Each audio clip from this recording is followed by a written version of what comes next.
Okay, all right, so a little bit about me. I'm from the UK, currently living in Riyadh, Saudi Arabia, and about to move to Thailand. I'm a primary specialist. I've spent 17 years in education, held a range of positions. I'm currently the education policy advisor for the UK government here in Riyadh, and my specialisms are literacy and challenging the more able students in schools. I'll hand over to my co-host now. I'm Benjamin Freud. I've got a bit of a different background from most folks in education, simply because it's an eclectic mix of professional and personal experiences. As you can tell from my accent, I'm from France, but I left France a long time ago when I was 15, and I've lived in several different countries in Asia, Europe, and clearly the United States. I started off my career in the late 1990s in San Francisco, and that really shaped my thinking because I was working with internet startups and with people who were really trying to change the world back in the late 90s. And after pursuing a career in consultancy, I gave it all up, went to get a PhD, and then went into education because I love learning, I love kids, I find them tremendously interesting. And what particularly excites me about education is the possibility of replicating experiences for kids that will teach them, but replicating experiences from the professional world, the outside world, the world outside the classroom. That's why I've been really focused on PBL recently. Charlotte and I have a blog on Coconut Thinking. The website is at the bottom if you're interested in our thoughts and videos and resources and anything about education and curricular innovation. All right, then. Okay, so now it's my turn. I'm going to put a poll on the screen and we would like you to answer 3 questions. The first one, we would like to know about your role. So are you a teacher, administrator, vendor for education institution, consultant, or any other position you have? Where are you currently in the world? Are you in Europe, in the Middle East, in Americas, Africa, or Australia? And then finally, we would like to know if you have kids. So have you been locked down with children, yes or no? And I see that Nermeen, she's locked down with her kids and she cannot open her microphone and her camera. It's not a problem, Nermeen. So I'm going to give you a few more seconds so everyone had a chance to participate. And we are going to launch the results in few seconds. We have someone in Australia. Maybe you can introduce yourself in the chat. I'm not sure what is the time zone now in Australia, or even some people are in North America. Welcome. So, shall I give them a few more seconds? People are still filling the survey.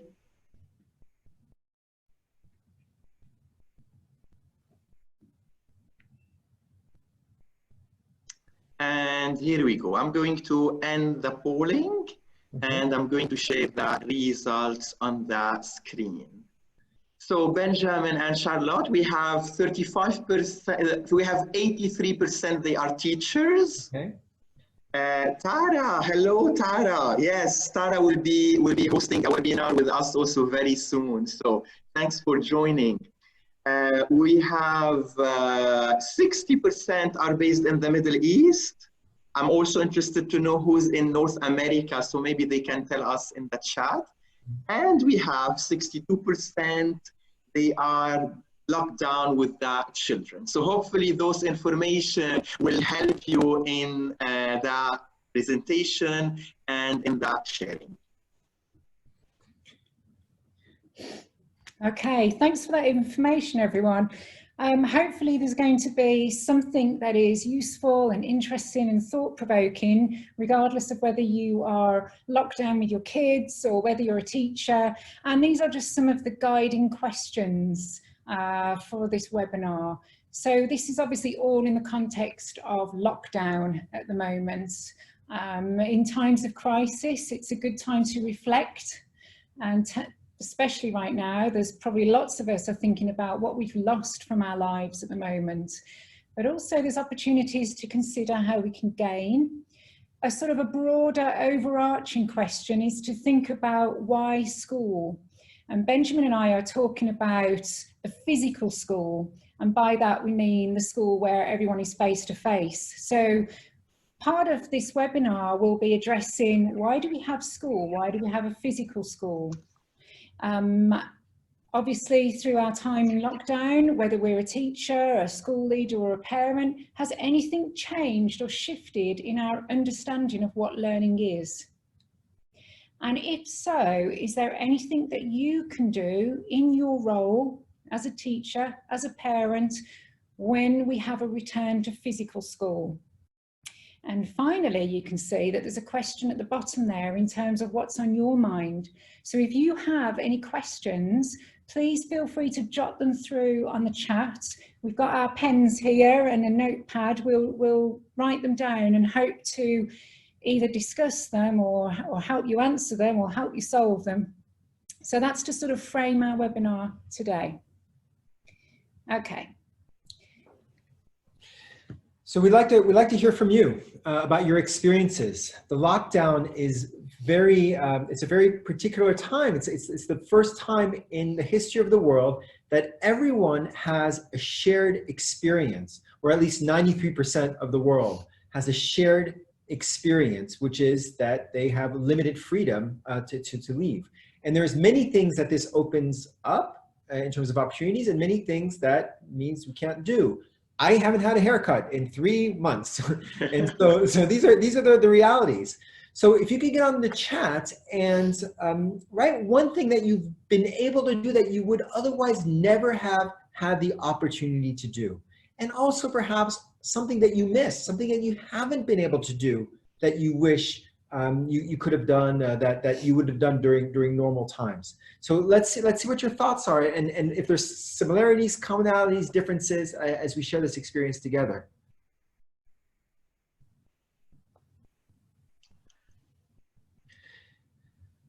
So here, yes, so Maha has a chance to be with her kids longer and play with them.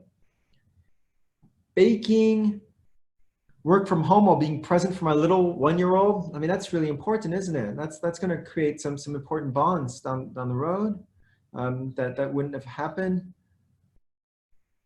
Be with my kids all the time, cooking and baking.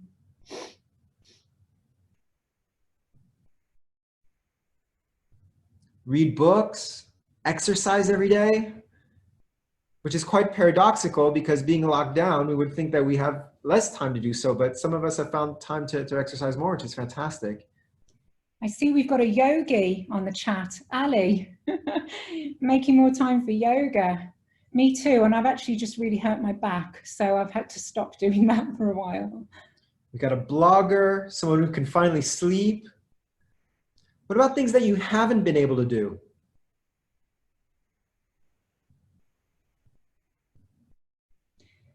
Online dancing. Oh yeah, I like that. I love the fact that someone said that they're sleeping more. Who was that? Manal? Yeah, I hear you, Manal. I've certainly been sleeping more, and it makes you realise how important it is and how we go without these basic things when we're whizzing around day-to-day life. Friends and family, haven't been able to see those, that's for sure. Parents. As these come in, well, I'll share some more. I'll tell you a little bit about miss outdoor activities in Starbucks. Oh, we live we haven't left the compound in 9 weeks. I don't remember what the outside world looks like. Some of the things that Charlotte and I have done, and this, oops, sorry about that, my mistake.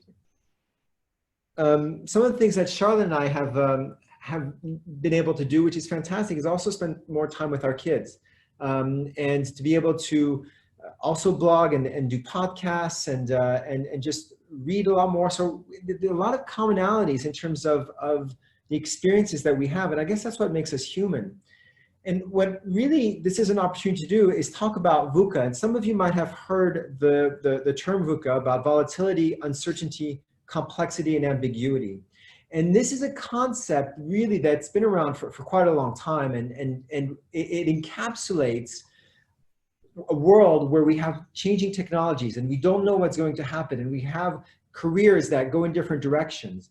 Whereas my generation, Generation X, was probably the first one that wasn't going to stay in a job or in the same job or the same company for 30 years. I would be moving around every 3 to 5 years.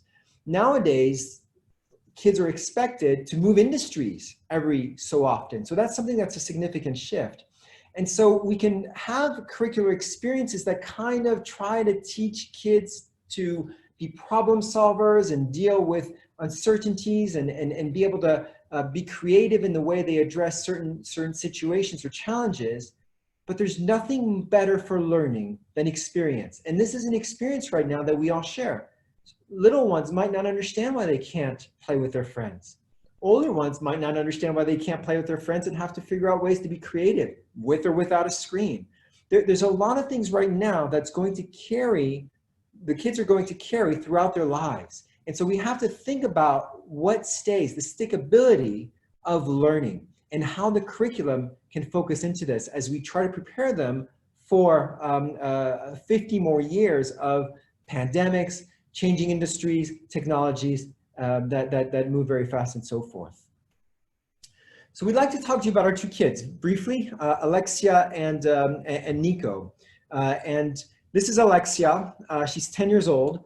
She has been obsessed with cooking and baking, and this has been fantastic. Not for my waistline, but she gets upset when we suggest cooking dinner. She's like, "No, I'm going to cook dinner," which is the silver lining in the pandemic. Now, what we know about Alexia, what we knew before COVID, was that she's always loved to read. She enjoyed writing stories. She took arts and crafts very seriously for her toys and made things out of toilet paper rolls and strings and paper and tape. She loves playing football, soccer. She's very athletic. She was also afraid of the cats and wouldn't get close to them and screamed on top of the table sometimes when they would try to play with her. And she loved her screens. Let's face it, like many kids, she loved to play Roblox with her friends and watch TV and so forth. And also, and this is probably age or developmentally appropriate, she's in 4th grade, she's finally starting to develop some deep friendships and hang out with the same kids all the time. And that's something that I know that she's missed.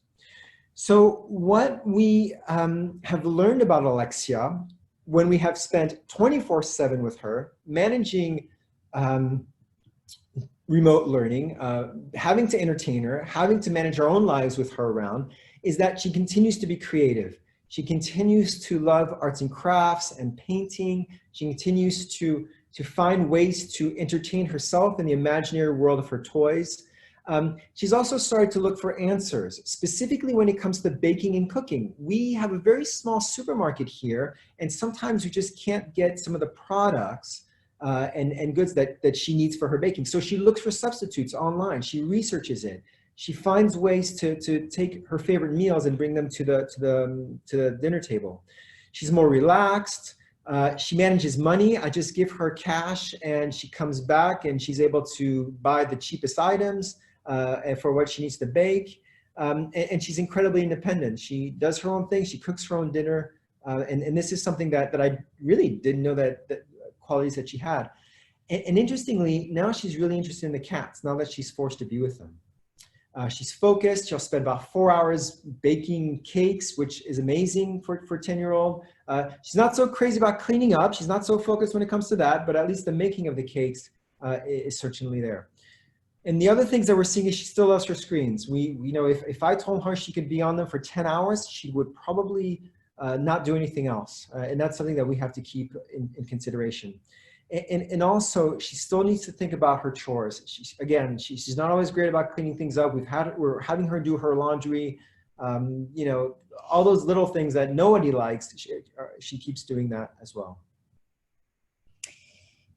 Okay, so the second case study is Nico. He's 13 years old. Now, we've got a couple of photographs here of Nico. On the left is Nico during lockdown, and on the right is Nico before lockdown. And he seems to have changed pretty significantly as well, much like Alexia. If anyone has a teenager at home, then that image of the screen, this sort of being engrossed in all sorts of activities involving screens, iPads, iPhones, and so on. That's probably quite typical.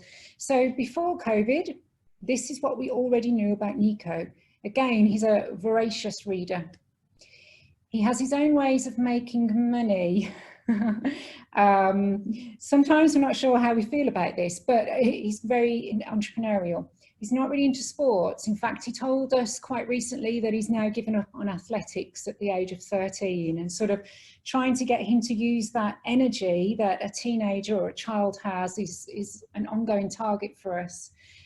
He's extremely resourceful. If you need anyone in emergency, you'd probably need Nico. He's brilliant in that way.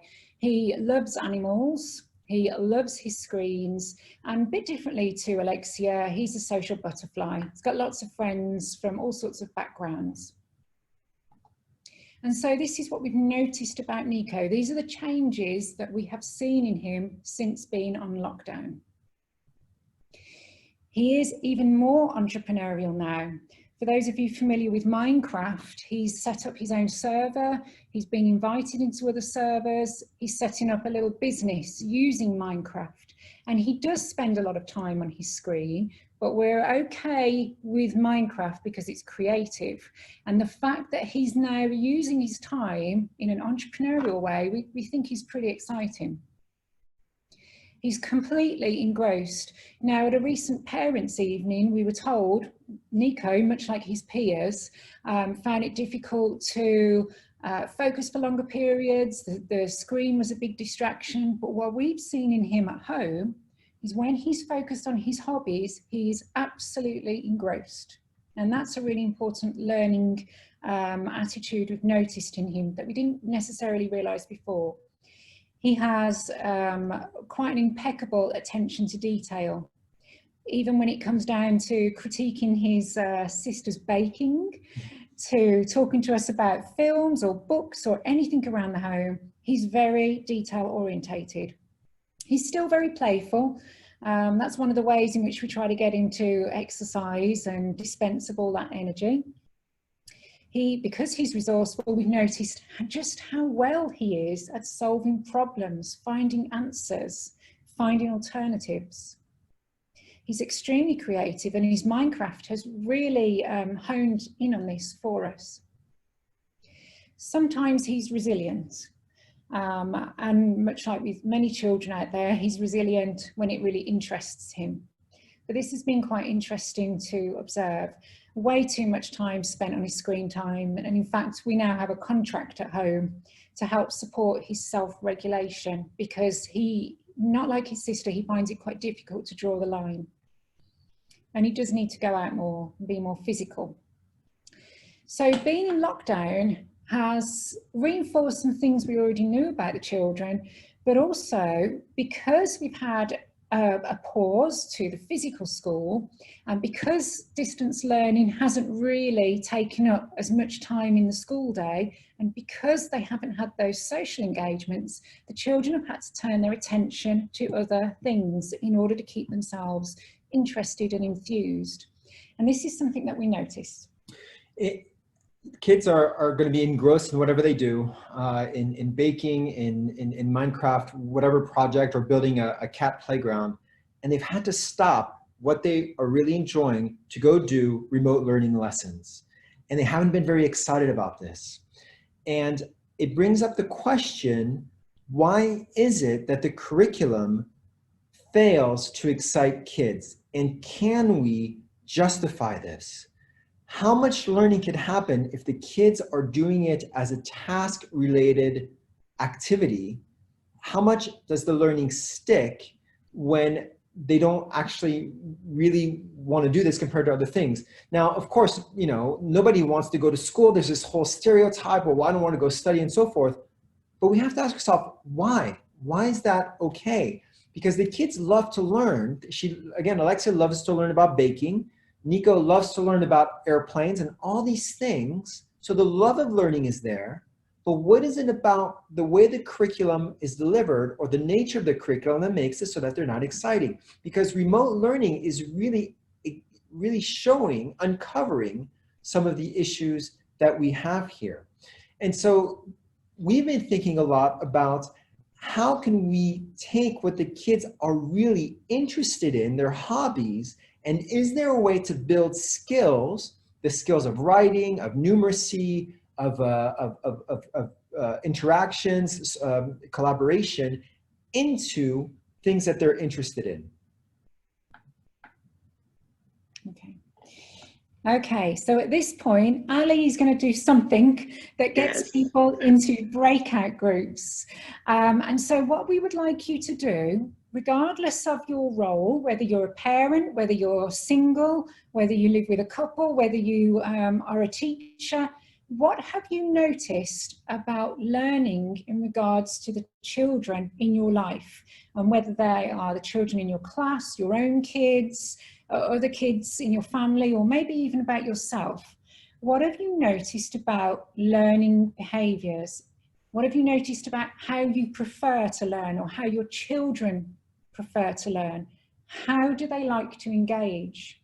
What types of issues or concepts or topics are they interested in?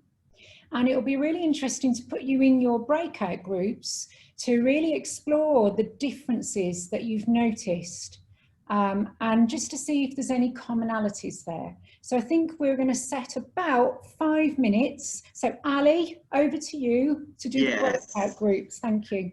We're ready. So all our participants are back in the main room. We can continue the discussion with everyone now via the chat. So please, if your microphone is still on, you can put it on mute. And I'm just going to get the chat going. Yeah, so we had Manal saying she loved the breakout. It was nice talking and discussing with others. We are trying to model good practices via those online meetings. Habiba is saying, thank you for sharing ideas, challenges, and opportunity. It was interesting to share with others from Noor.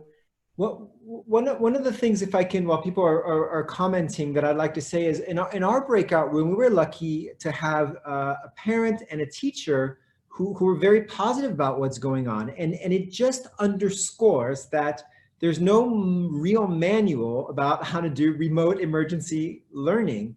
And yet with teachers who are dedicated and creative and putting all their resources and thought and hearts into the delivery, there could be quite a few successful experiences. And it goes back to VUCA, the volatility, uncertainty, complexity, and ambiguity that we talked about earlier. The teachers are experiencing this, and teachers will take this learning somewhere. And there are some amazing learning outcomes that will happen thanks to the dedication of the teachers. And because there's no manual, we have to continue to question ourselves about how to continue to make it a wonderful process for the students. I think as well, one of the things that's worth just pausing on are those learning strategies that we're really realizing about the students. Something that we keep hearing is that some children are really good at managing their own time. You know, maybe they need to log on for an assembly at a particular time. Alexia isn't very good at that. Or maybe they have to meet certain deadlines or communicate with their teachers for a certain assignment or a report deadline or so on. And so these learning behaviours are really interesting. And what's amazing for me is how kids adapt, sometimes a bit more quickly than adults, I think. And this time of managing themselves at home and managing their own sort of boredom or creativity or motivations helps us learn so much more about students. And so I'm just going to move on then. If we're thinking sort of more philosophically, more theoretically about student behaviour and what we've observed, whoops. Does this change our understanding about learning, if at all? And we're going to utilise the chat function here. Does this reinforce anything about learning? Does it change anything for you in terms of how your students learn? A bit like with Nico and Alexia, our 2 case studies, we've learned some additional things about them, which ordinarily we would never have discovered. How does that feel for you? Have you noticed anything different? And you could use the chat, or if you want to speak, I don't know if Ali needs to help with that, or if you just unmute. Would anyone like to contribute anything to the whole group?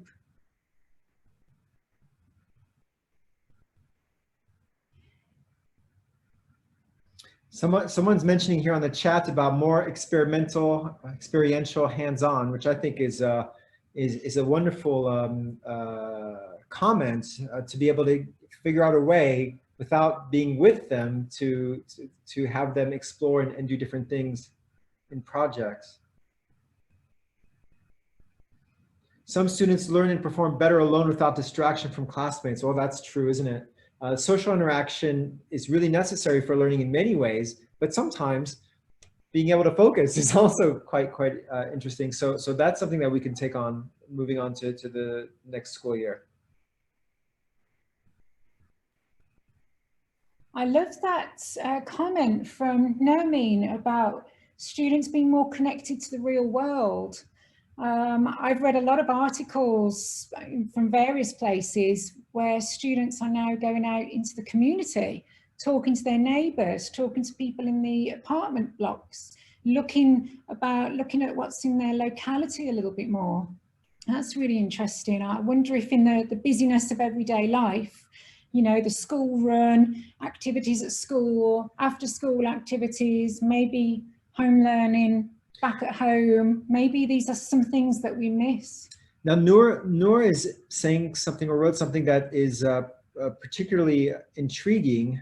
Since in classrooms we give them a limited time to each activity, now they have more time to implement certain activities, or more time, I imagine, to spill beyond the 45 minutes or the 60 minutes. And that's incredibly telling about learning, about tinkering, about perseverance, that it's driven by their own motivation, their own selves, their own desires, rather than by the clock. Agency.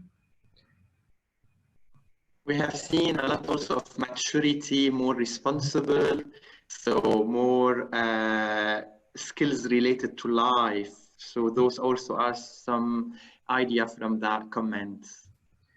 And then we have a 5-year-old here who's matured faster than he was at school.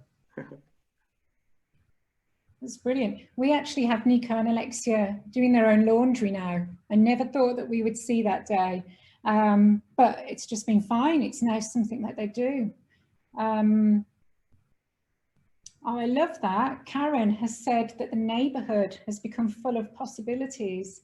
Kids looked around and found interesting neighbours and nature. I think that's something that we found with Alexia in terms of the cats. You know, she takes time now to stroke them. She's not so scared. An interesting comment from Noor about hyperactive students. They are more focused on the online learning. And this is an opportunity to tell you we have soon a session about the impact of the lockdown on the ADHD student. And it will be in Arabic for the people who are asking on Arabic sessions.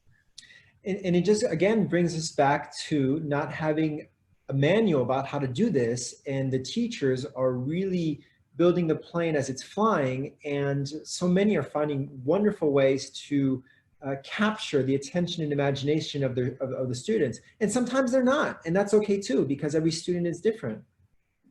But several people have now talked about the distraction that school is providing for some of their students, and now they're at home, they're a little bit more focused. That's really interesting. Learning is more than what is happening in physical schools, and that again brings us back to the idea of why that is.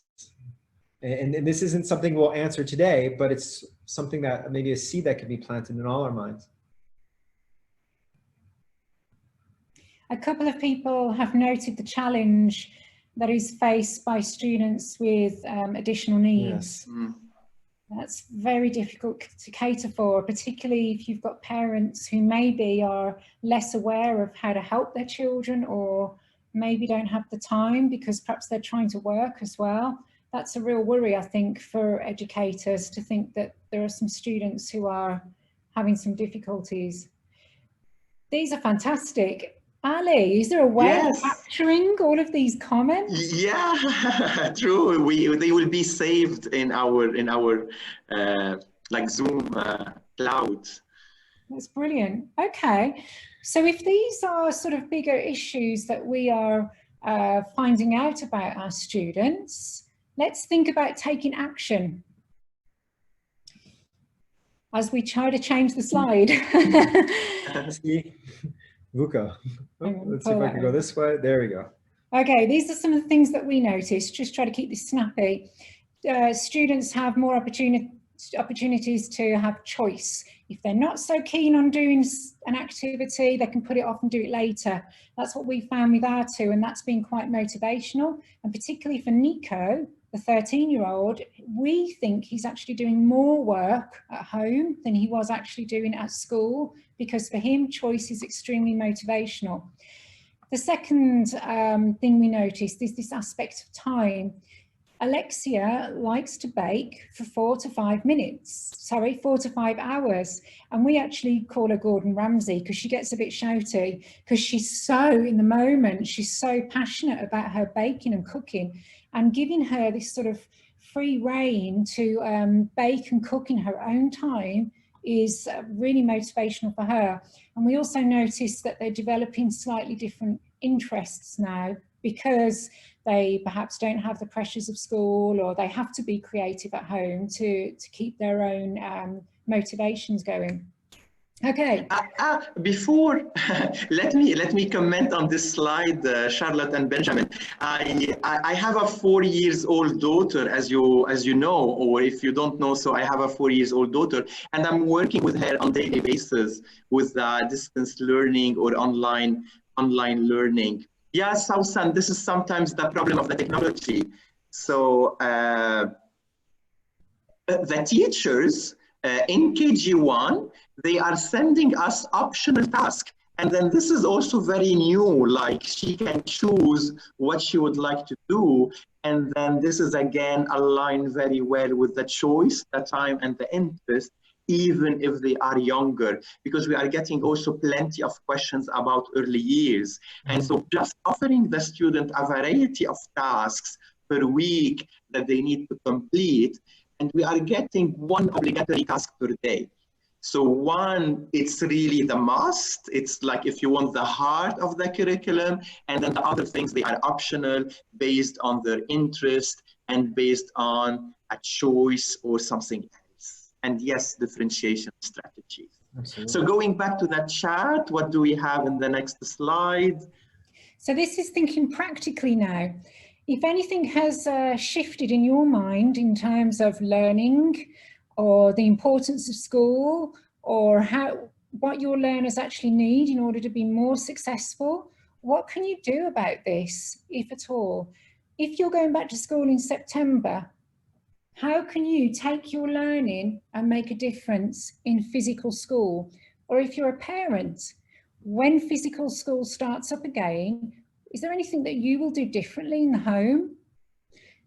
And also, I think it's important to think as adults, what can we do to bring more joy to our lives as we learn, as we continue to be learners, as we have students? How can we work with the students to make it a more joyful experience? So scheduling should not drive the learning rather than the other way around. Yes, yes. If anyone wants to use their voice, please feel free to speak, or if not, use the chat function. More student agency, yeah, we can only hope. I think we'll continue virtual learning to support. Oh, I love that comment from Miss Seema about finishing the curriculum. I watched a fascinating documentary on Michelangelo. Sorry, it wasn't Michelangelo, it was Leonardo da Vinci, and he didn't finish a lot of what he was thinking about in his journals, and that really made me think, why do we always insist on coming to some conclusion or finishing tasks? If we have a routine, we just need to go ahead. I think kids become more committed and so. We need to cut a lot of curriculum that is outdated. Yes, Gary Stager said we can take half the curriculum, doesn't matter which half, and keep that one. We're definitely. I really like the comment that someone said about their child at home is actually feeling more confident by communicating one-to-one with their teacher. And they're not worrying about what the rest of the class might see or think about them. I think that the online learning has been brilliant for kids anywhere on the sort of ability or competency scale to be able to communicate one-to-one and not feel worried about the judgment of others. That's something that's really interesting. I wonder if there's more that could be done for that in September or August, whenever physical school starts. And no need for homework. Well, that's one that touches me close to the heart. Give them more opportunity to be kids when they come home, no matter what age. Shy children are flourishing too, which is wonderful. Yeah, there's a comment there about the importance of social bonding. I wonder if any of the educators here or the parents will put more of an emphasis on socialising as a result. More talking activities or more unstructured time in school. More play dates maybe. Maybe this has made us reassess how important it is to be connected to other people. Face to face as well. Communication, healthy living habits, absolutely. Good. Okay. Well, these are some of our thoughts in terms of what we will take into next year with our kids, with our students, with the curriculums that we design. We will really try to place an even greater emphasis on weaving the students' interests into the curriculum and at home. And this might mean communicating with the students, talking to them, having conversations about what they've enjoyed, what they like, and creating some kind of informal documentation in order to find opportunities within the curriculum and maybe find as much unstructured time as possible for exploration to be able to take learning, as somebody mentioned, beyond the 45 minutes and see if there are projects that aren't homework, but might be enriching and exciting and pique curiosities beyond in the classroom. We also just wanted to pause on this student-teacher-parent relationship. I wonder if any of you parents out there have maybe communicated slightly differently with the teacher now. I know that I have. We're a lot more informal. We're sort of chatting a lot more using email, and that's brilliant. That's I mean, we always got on well anyway, but even more so now.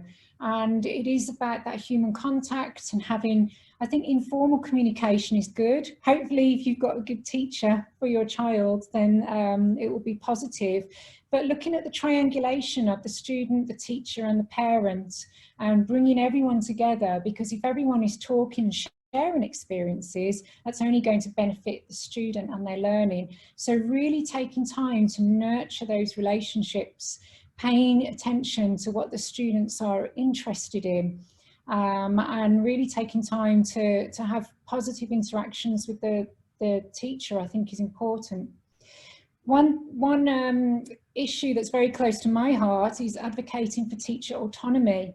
It's all very well if we've got these ideas about how we would like things to be different, but some people here on our webinar might not have much autonomy to maybe arrange their curriculum differently or find other opportunities maybe within the learning environment to do certain activities.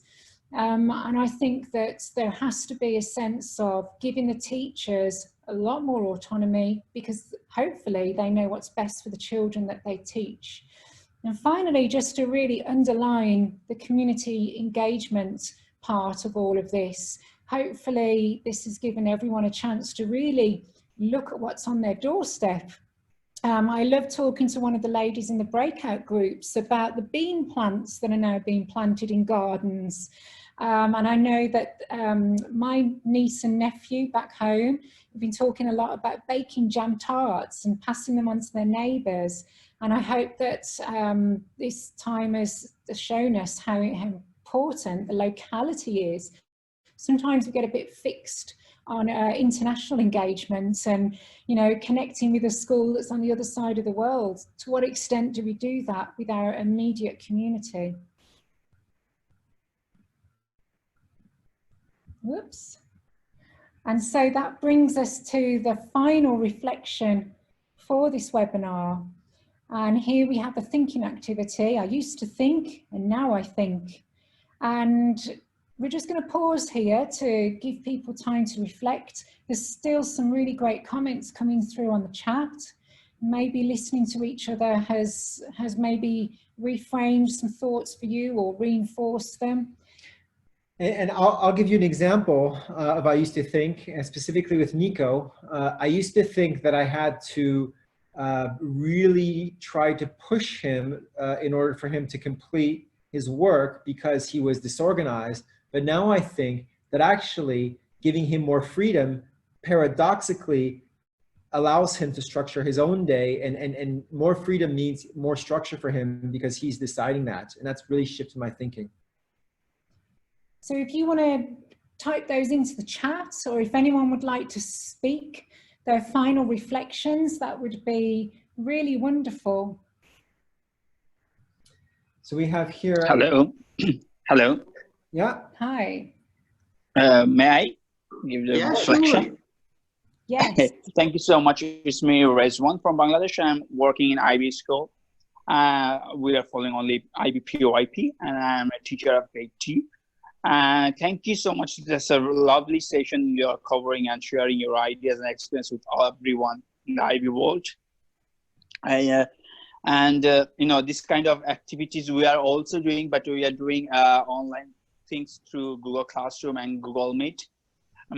But today I have found some of the things you are using in a group work in the Zoom. This is, I have found very new and innovative. We are doing a collaboration meeting through Google, through Zoom, but I will suggest my coordinator also to, you know, do this kind of thing. It's something very innovative and very nice. Thank you so much, and for sharing your ideas. Thank you. Thank you. Welcome, Rizwan. So if someone else would like also to share, and we're happy to hear you, if you would like to share a final reflection. Any risk taker? Oh, I do virtual field trips. I love that. Hello. Nisha would like to talk. Yes, Nisha. Yeah. Hi, good evening to all. I'm from India, so it is a good evening. It was a real change. I used to think that I would never get the time to conduct online classes. I've got many opportunities, but I never put up my hands on there. But now it made me to learn it. Like, it was a compulsion for me to learn it. And I have explored a number of tools for remote learning. So it was a really great thing. And then other than, if I say I'm a teacher, so other than my personal interest, I have learned a baking part that was, I never thought that I can make breads at home. This means outside people are making, it is very means normal, but for me it is like making toast, rusk. It was just, I have put up my hands over there. Now I think I have to explore a lot. Now I got a shine, a single ray, that I have many things to explore still. So I think I got many paths now. So for me, it's a real change. Lockdown has given me many opportunities to learn more things. I have joined so many courses on Udemy. And those were my passion before. Now I am completing those. Thanks for such a nice session. I really appreciate that part of reflecting and having rooms to talk about. That was a great change. That was something new I have learned here also. Good. Okay, so what do we thanks. have on the following slide, Charlotte? So we just go ahead. we just Nice wanted talking to you guys. Thank you. You too, Nisha. Thank you. We just wanted to share our website, coconut-thinking.design, and there we have blogs and resources, and we certainly welcome other authors to share their ideas, to start a conversation. And we've recently launched a podcast called Meaningful Learning, which is on iTunes, on Spotify, anywhere you listen to podcasts. So we'd love to have you engage with us and us engage with you. And, okay, good. So I would like to thank Benjamin and Charlotte for this inspiring session. I think we have seen it from the chat, the interaction, and the feedback. It's a moment to share with everyone our social media, so you can find this session hopefully tomorrow on YouTube. You can follow us on Twitter, Instagram, LinkedIn, and Facebook.